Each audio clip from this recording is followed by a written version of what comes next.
Hey, I'm Siobhan, and I love talking about all the things related to freedom and personal growth. And I'm on a journey to redefine freedom on my own terms as I become the woman I desire to be. Each week, I'll share in real time what I'm learning as I do my inner work while creating a safe space for my listeners to feel seen. If you desire to be free and live a life that feels good to you, then you're in the right place for beautiful conversations that's going to support you on your journey to freedom. Welcome to the Siobhan J. Middleton podcast. Now let's start the show.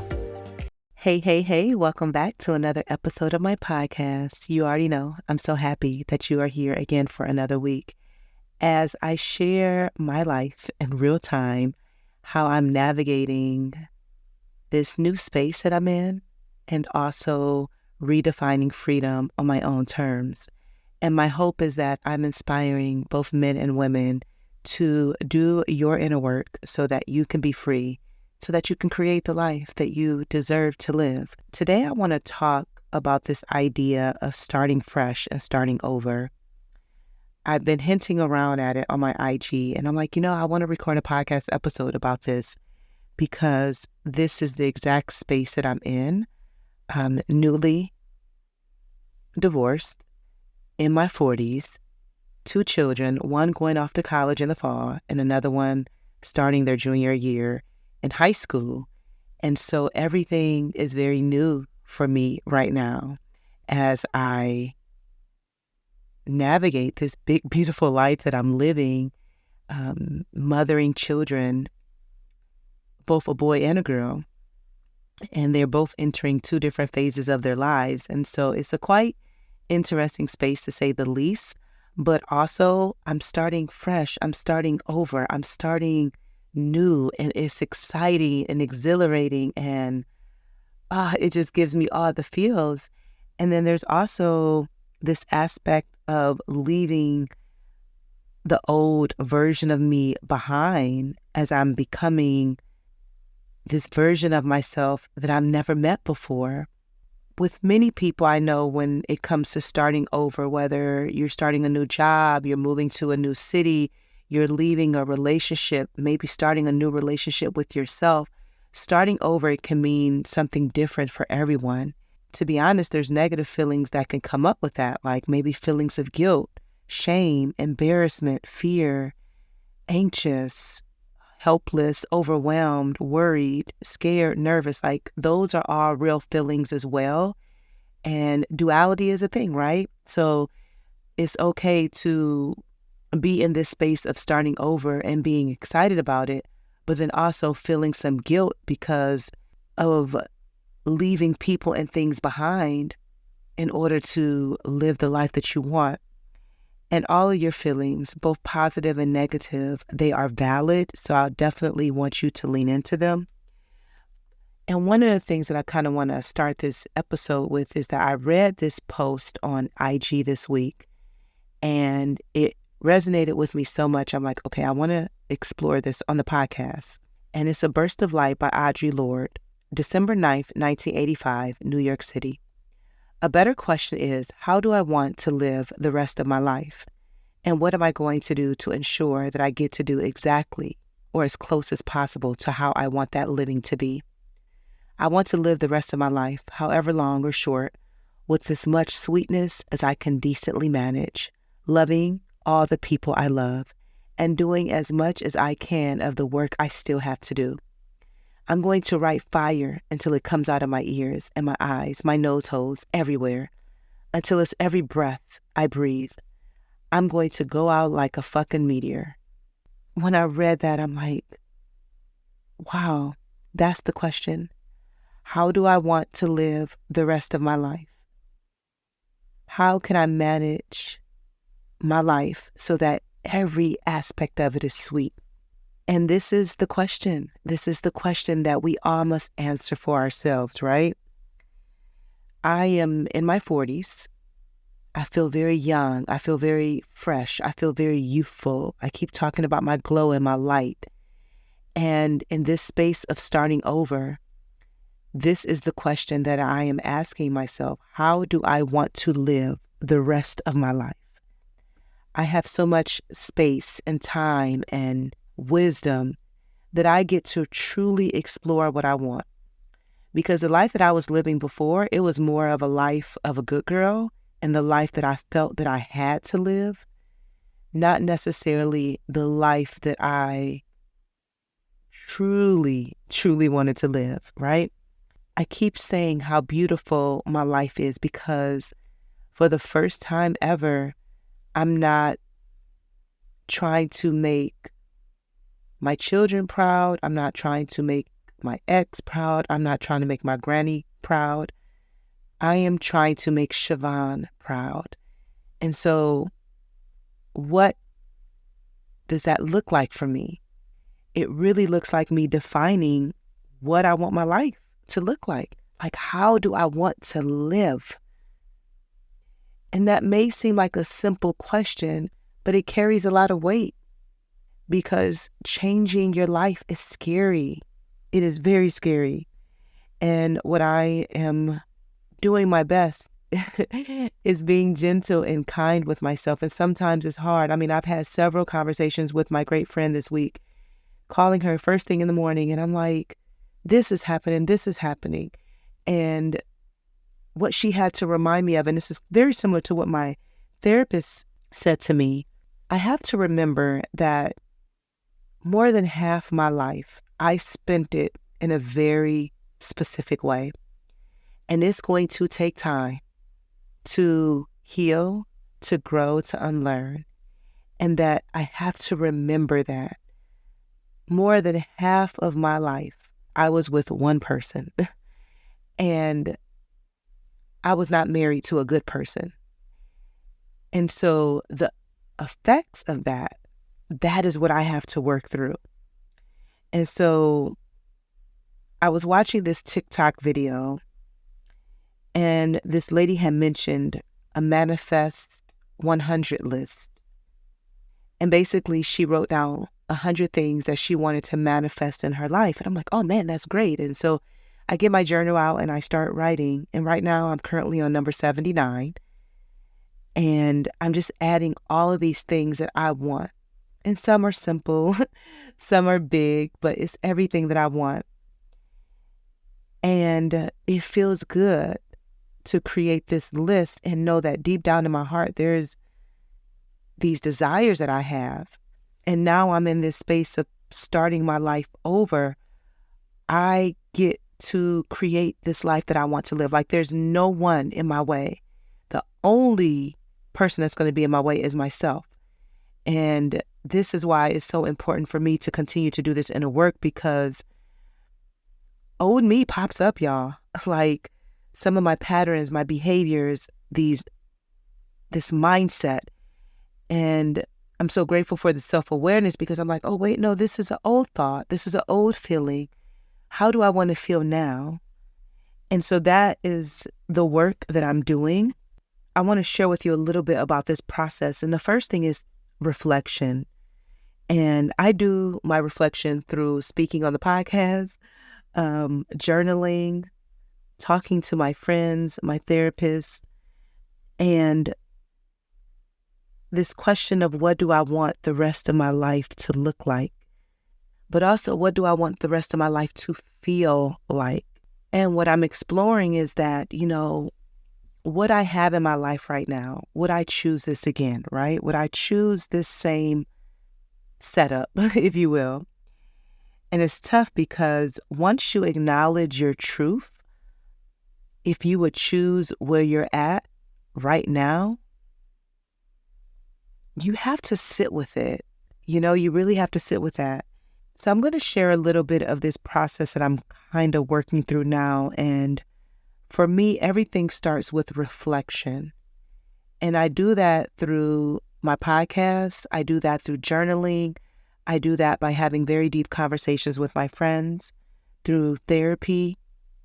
And I'm digging deep and looking at my life and asking myself the question, what do I want? And I'm sharing those wants with my friends. I'm talking about it on a podcast and all of the things. And then the other question is, how do I want to feel? So what do I want? How do I want to feel? And then I reflect over my life and I'm like, based on where I'm at now, would I choose this for myself in the future, right? So, for example, the job that I'm currently working at, a year from now, would I choose this same job, right? If the answer is yes, okay, let's explore why. If the answer is no, let's explore why. And asking yourself this question, would I choose where I'm at now in the future? It's really tough because then you have to sit with your truth. And once you acknowledge your truth, it doesn't leave you. It's like this nagging feeling. And that's the thing about self-awareness, because the more that you connect with yourself, your desires, and you're real with yourself, at some point you'll have to do something with that information if you choose to, you know? There's this awareness that there's a desire to change. And for me, I'll give you this example. When I realized back in 2020 that I no longer wanted to be married, once I accepted that truth, I couldn't stop thinking about it. It was like a nag. It was constant.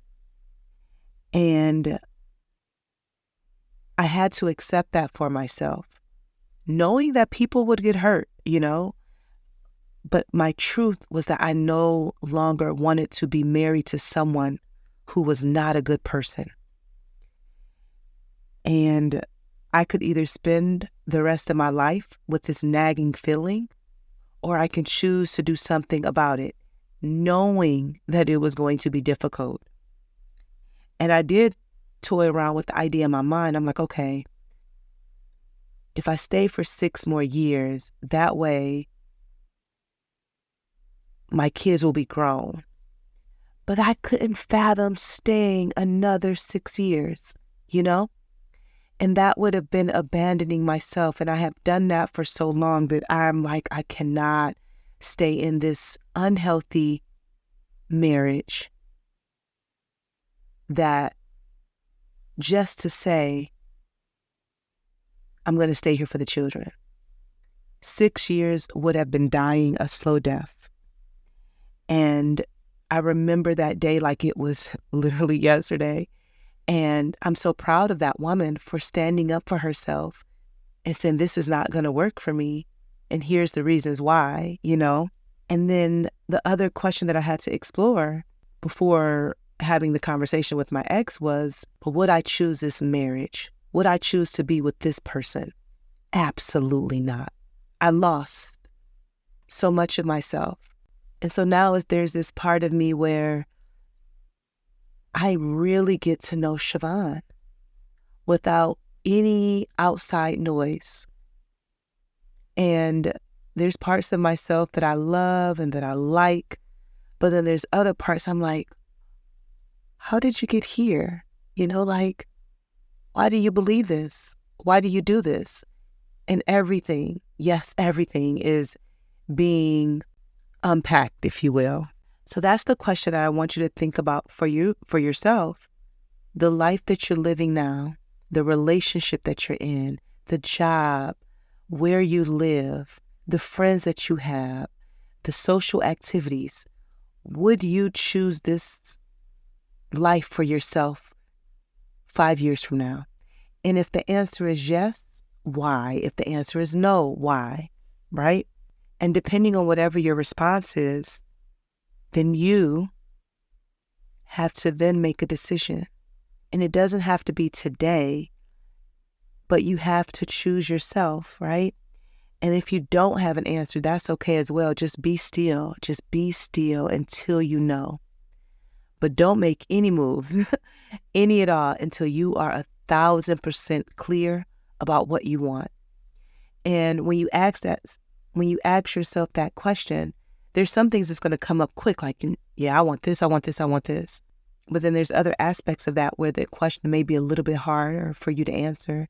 And that's when I encourage you to journal. I encourage you to talk to amazing friends, your therapist, all of that, to kind of get to know yourself and go on this self-discovery journey. The second thing that I want to note is that you have to be clear about what your values are. What's important to you? Is it education, wealth, integrity, kindness, love, accountability, parenting, fun? What is important to you? What do you value? And if you don't know what you value, just Google a value list and you'll get a ton of them. And take time to figure out what's important to you. How do you want your life to be shaped? What do you want to stand for? What is meaningful to you? For me, my top 5 values is freedom, is growth, is connection, is community, is self-expression. And every aspect of my life, I know that these are important values for me. Whether I am in a work environment, whether in my personal environment, my dating, my friendships, like everything, like I have to feel free, right? There has to be connection. I have to be a part of community. I have to be able to express myself, and I have to be growing. That's important to me. The next thing is I want you to live your life. Live it, live it, live it, live it. You only are here for a short amount of time, and you want to make it worth it. You don't want to live a life of regret, of not chasing your dreams, not doing exactly what you want to do. And I really want you to sit with that. And I hope I can feel as I'm expressing this, like I can feel in my heart that I really want you to get this. Like, this is why I get on the mic and I share my life, because I'm like, people need to know that they deserve to live the life that they want. They deserve to feel the way that they want to feel. And if you're not doing that, what are you doing? I was reading Carmian Hamilton's email newsletter today, and she posed this question that she asked herself, and I'm like, this is beautiful. I need to tell my listeners this, and I have to think about this for myself. And it's, what do you need? I'm telling you to explore what do you want and how do you want to feel and would you choose this life for yourself? But also, what do you need? What do you need? And so I'm exploring that for myself as well. And I'm sharing this just so you know that as you're in this space of starting over and starting fresh, I'm right here with you doing this work. And I'm going to continue to share my process in hopes that you are inspired, and not just inspired, but like you're motivated. You're motivated to do something. You're not too old. It's not too late. Now is the time that you get to start your life over. And I want you to do it unapologetically. And I'm here to help you. If you have questions, if you have thoughts, if you have whatever, shoot me a DM on the gram. You can email me, all the things. I am here. Please make sure you're subscribed to the podcast. You can leave a comment on Apple Podcasts, Spotify, YouTube. Share this episode with a friend. Have conversations about it. Like really, really, really start to do the work. And if you're inspired by anything that I share today, you can treat me to a cup of coffee. That link is in the show notes. And then lastly, please subscribe to my weekly newsletter, where I go a little bit more in depth about what I share here on the podcast. And I also share amazing resources and tools for you as well. Sending you so much love and light. Until next time.